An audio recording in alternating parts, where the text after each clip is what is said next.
আসসালামু আলাইকুম। আজকে ডিম দিয়ে দারুণ একটি মজার নাস্তা রেসিপি শেয়ার করব, যেটা দেখতেও সুন্দর হবে আবার খেতেও ভালো লাগবে। আশা করছি রেসিপিটা ভালো লাগবে। ভিডিওতে লাইক শেয়ার কমেন্ট করতে ভুলবেন না। চলে এলাম আমি পুরো রেসিপিতে। এখানে একটি মিক্সিং বোল নিলাম আর এখানে লাগবে ডিম। আমি বড় সাইজের 3টা ডিম নিয়েছি এবং ডিমগুলো অবশ্যই এমনভাবে ভাঙতে হবে যেন কুসুমটা আবার ভেঙে না যায়। কুসুমগুলোকে আলাদা করে নিতে হবে। আমি 3টা ডিম দিয়ে করছি, আপনারা চাইলে ডিমের পরিমাণ বাড়িয়ে নিতে পারেন, সমস্যা নেই। তো এখন আমি সাদা অংশ থেকে কুসুমটাকে খুবই সাবধানের সাথে আলাদা করে নিচ্ছি। এখন আমি এই ডিমের কুসুমগুলোকে এক সাইডে রেখে দিয়ে এই সাদা অংশটাকে ফর্ম করে নেব।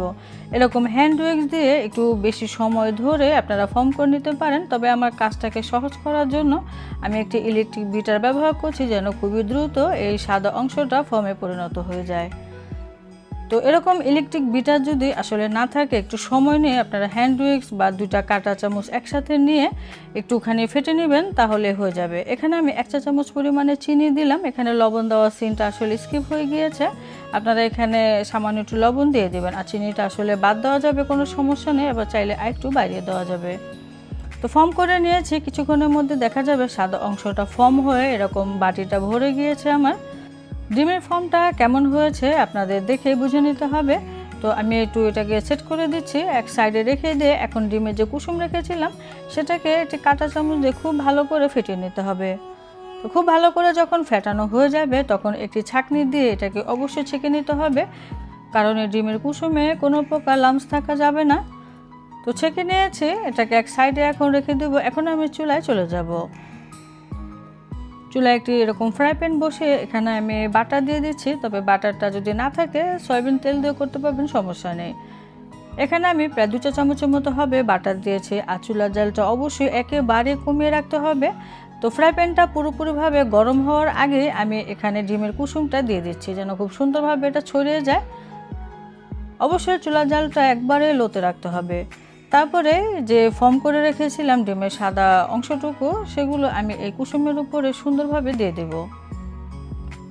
তো সম্পূর্ণটুকু এখন দিয়ে একটু ভালো করে সেট করে দিতে হবে গোল করে, মানে নিচে যে কুসুমটা আছে ওইটা যতটুকু পরিমাণে ছড়িয়েছে সেই পরিমাণে উপরে সাদা ফর্মটাকেও ছড়িয়ে দিতে হবে। তো এভাবে করে আমি একটু সেট করে দিচ্ছি যেন পরবর্তীতে এটাকে উল্টাতে সুবিধা হয়। হয়ে গিয়েছে, এখন আমি ঢাকনা দিয়ে ঢেকে কয়েক মিনিটের মতো অপেক্ষা করব। চুলার জালটা অবশ্যই একেবারেই লোতে থাকবে, আর এটা কিছুক্ষণের মধ্যে দেখা যাবে কিছুটা ফুলে যাবে। 5-6 মিনিট দেখা যায় রাখার পরে এটা খুব সুন্দরভাবে ডিম এবং ডিমের যে কুসুমটা আছে সুন্দরভাবে সেট হয়ে যাবে। আর 2টা স্প্যাচুলা দিয়ে এভাবে ফোল্ড করে নিতে হবে, খুবই সুন্দরভাবে ফোল্ড হয়ে যাবে। আপনারা দেখে নিশ্চয়ই বুঝতে পেরেছেন। তো আমি এখন হালকা করে একটুখানি এটাকে সেট করে দিলাম। এটা আসলে দেখতেও সুন্দর, আবার খুবই আকর্ষণীয় একটি রেসিপি। কেমন লাগলো আমাকে অবশ্যই কমেন্টে জানাবেন। এখন আমি ফ্রাই প্যান থেকে তুলে নিলাম।